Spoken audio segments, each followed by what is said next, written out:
Chers fidèles, nous y sommes, le mois béni de Ramadan.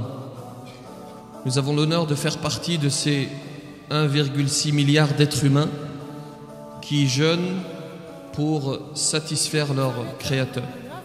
Cependant, prends garde. Il se peut que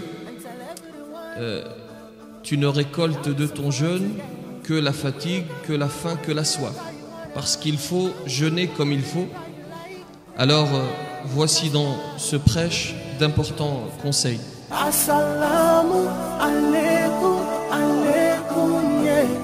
Assalamu alaikum. Dieu dit dans le Coran: وَإِذَا سَأَلَكَ عِبَادِي عَنِّي فَإِنِّي قَرِيبٌ أُجِيبُ دَعْوَةَ الدَّاعِ إِذَا دَعَانِ فَلْيَسْتَجِيبُوا لِي وَلْيُؤْمِنُوا بِي لَعَلَّهُمْ يَرْشُدُونَ.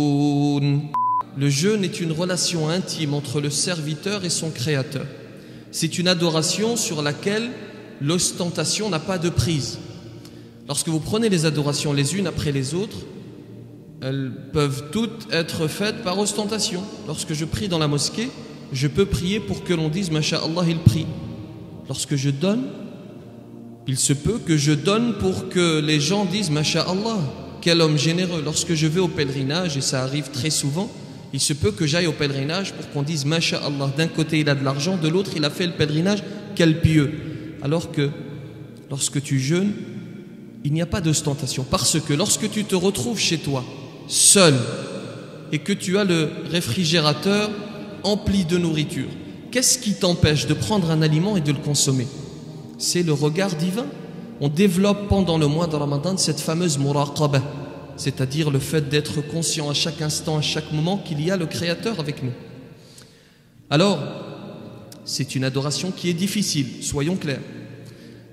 Prenons l'exemple d'un parmi vous qui va donc prendre le repas du matin, suhour, qui va prier salat al-fajr, aujourd'hui c'était à 4h10, qui va se rendormir, qui va se réveiller pour aller à 8h, se réveiller à 7h peut-être pour aller à 8h, pour être à 8h au travail, il va travailler jusqu'à 17h, il va sortir, attendre la rupture du jeûne qui aujourd'hui est à 21h35 il me semble. Ensuite, après cette rupture, il va aller à la mosquée, faire salat al-tarawih, salat al-isha. Ensuite, rebelote, il va se rendormir, se lever pour... L'adoration, elle est difficile, bien entendu. Et d'ailleurs, il y a bien pire que nous. Vous savez, des pays comme la Suède, comme la Norvège, vous savez combien de temps est-ce qu'ils jeûnent? Ils jeûnent plus de 20 heures. Vous imaginez, c'est quasiment toute la journée. A contrario, vous prenez un pays comme l'Australie, ils jeûnent à peu près 10 heures. Mais soyons reconnaissants, parce que la récompense est proportionnelle à l'effort. Plus tu fais d'efforts et plus Allah subhanahu wa ta'ala te récompense. Et tu le regretteras peut-être un jour. Tu voudras jeûner et tu ne pourras pas. Peut-être parce que la vieillesse t'a affaibli, parce que la maladie t'a affaibli, ou alors parce que tu es devant le Créateur. Le jour où tu voudras de tout ton cœur faire uniquement 2 unités de prière, ce jour-là tu regretteras aussi peut-être de ne pas avoir jeûné comme il faut. Alors voici quelques conseils. D'abord, il est recommandé de prendre le repas du matin, ce que l'on appelle as-suhour.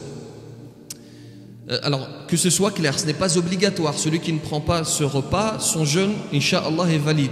Ce sont des recommandations prophétiques qui viennent dans 2 traditions prophétiques. La première, le prophète sallallahu alayhi wa sallam nous dit prenez le suhour, il y a en lui une baraka, et il nous dit dans un deuxième, Allah et ses anges bénissent ceux qui prennent le suhour.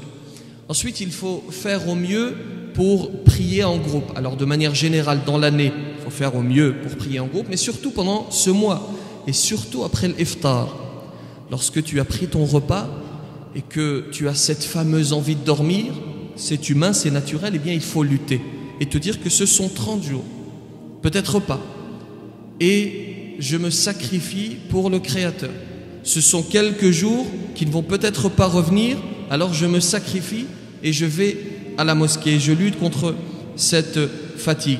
Et arrêtons ce non-sens.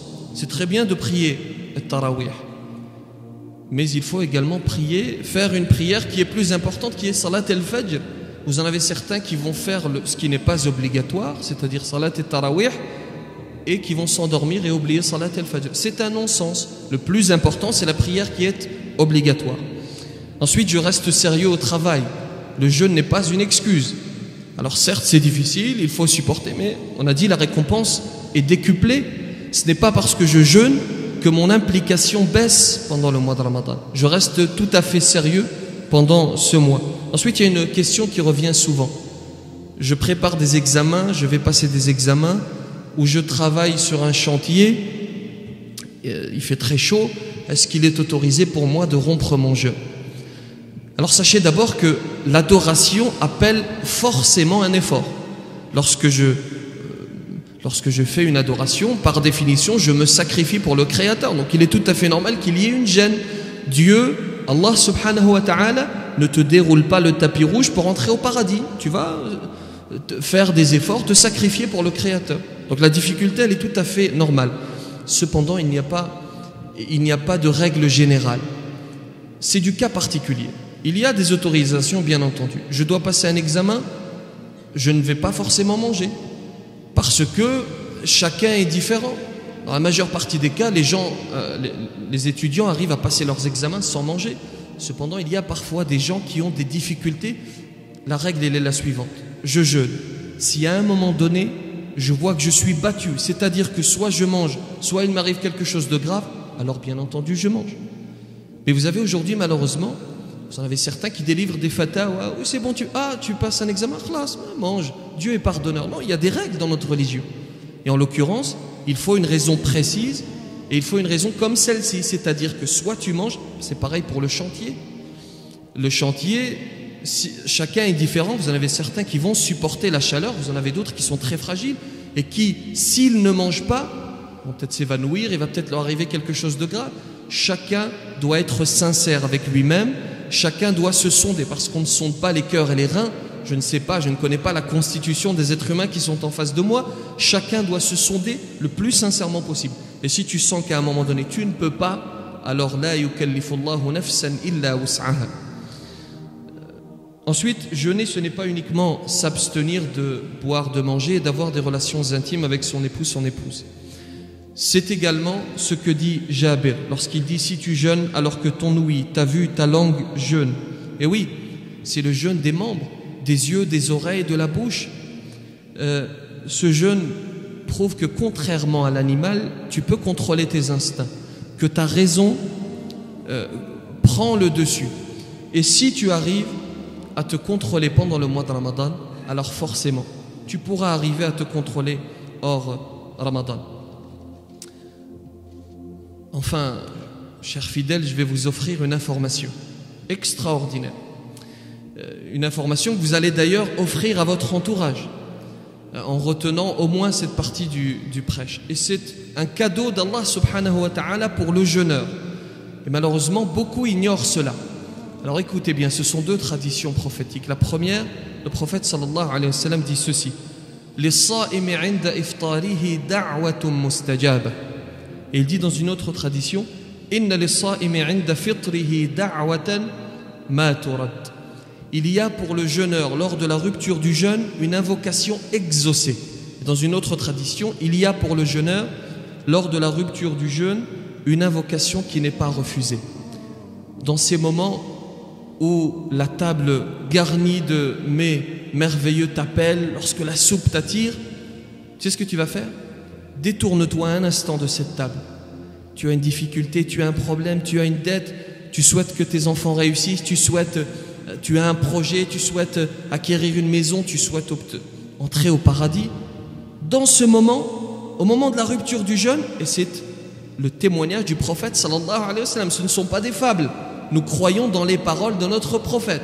Ce n'est pas un menteur. Il te dit, dans ce moment précis, Allah subhanahu wa ta'ala ne rejettera pas ton invocation. Alors à ce moment précis, délaisse la table et tourne-toi vers le Créateur et lève les mains au ciel. Qu'Allah subhanahu wa ta'ala accepte notre jeûne et nos invocations. Assalamu alaikum, alaikum, yeah. Assalamu alaikum.